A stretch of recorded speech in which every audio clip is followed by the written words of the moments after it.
Assalamualaikum warahmatullahi wabarakatuh. Di video ini saya akan menjelaskan tentang kasus Enron dan Kap Arthur Andersen untuk memenuhi tugas pengauditan.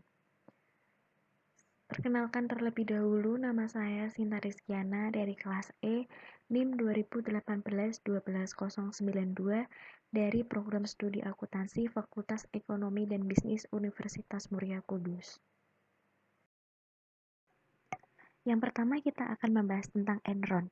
Enron adalah sebuah perusahaan energi Amerika yang berbasis di Houston, Texas, Amerika Serikat.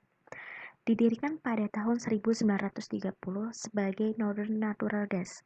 Sebelum bangkrutnya pada akhir 2001, Enron mempekerjakan sekitar 21.000 pegawai dan merupakan salah satu perusahaan terkemuka di dunia dalam bidang listrik, gas alam, bubur kertas, dan kertas. Enron mengaku penghasilannya pada tahun 2000 berjumlah 101 miliar dolar Amerika.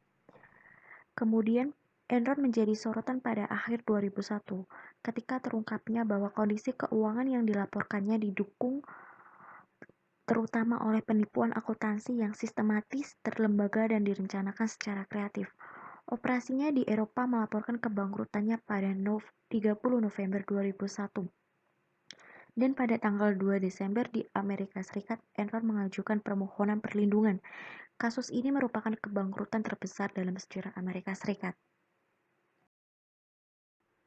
Yang kedua, kita akan membahas tentang Kap Arthur Andersen, salah satu firma akuntansi terbesar di Amerika Serikat yang berdiri sejak tahun 1913, kantor akuntan publik yang termasuk dalam The Big Four.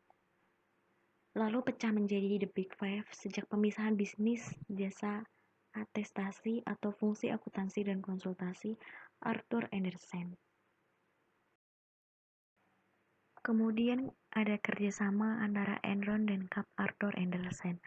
Kap Arthur Andersen yang mengaudit laporan keuangan Enron juga sebagai konsultan manajemen Enron.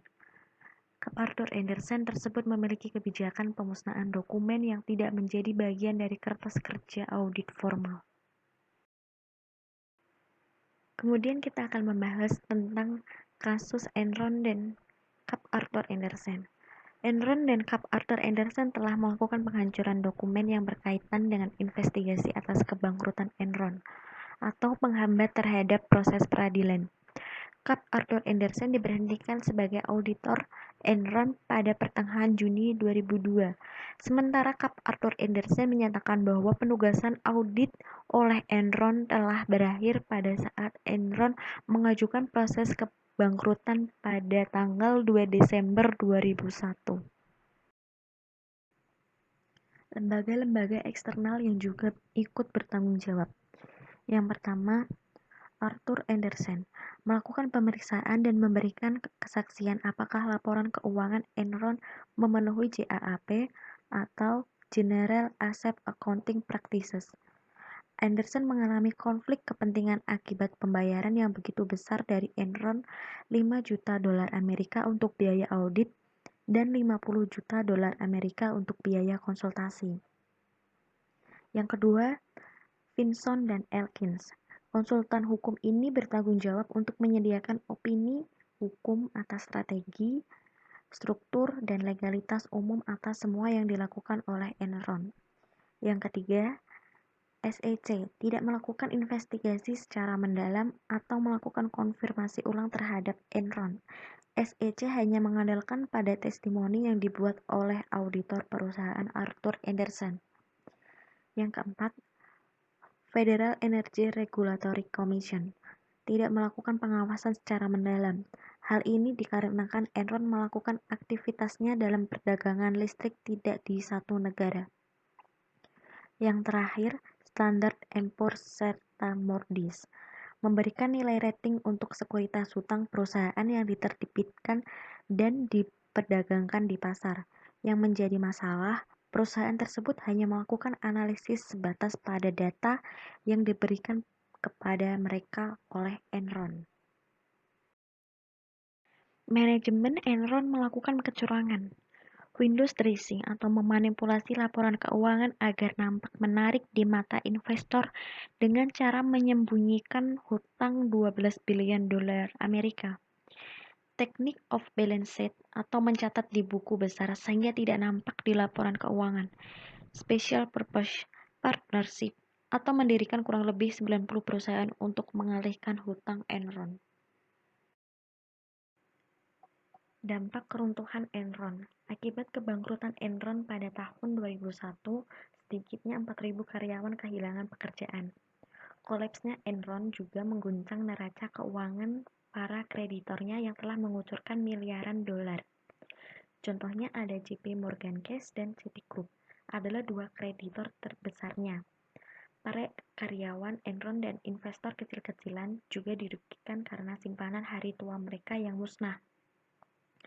Sebagian besar dana pensiun dan tabungan 20.000 karyawan Enron terikat dalam saham yang kini tanpa nilai. Arthur Andersen LLP atau member di Amerika Serikat yang dianggap ikut bersalah dalam kebangkrutan Enron juga terkena imbasnya.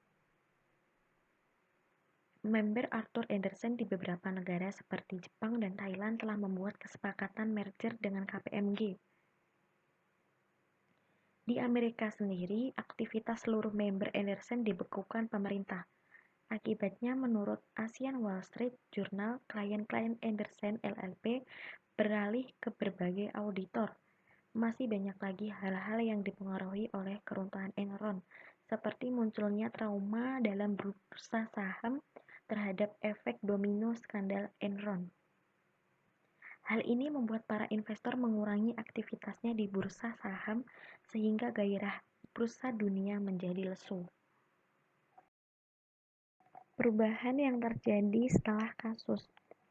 Yang pertama, disahkannya undang-undang baru.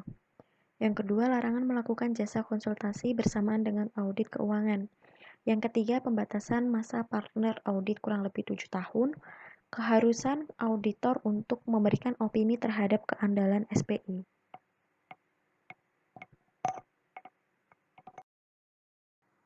Jadi itu adalah penjelasan singkat saya tentang kasus Enron dan Arthur Andersen. Penjelasan tersebut saya peroleh dari internet dan semoga penjelasan yang sudah saya sampaikan dapat dimengerti dan dapat bermanfaat untuk kita semua. Terima kasih. Wassalamualaikum warahmatullahi wabarakatuh.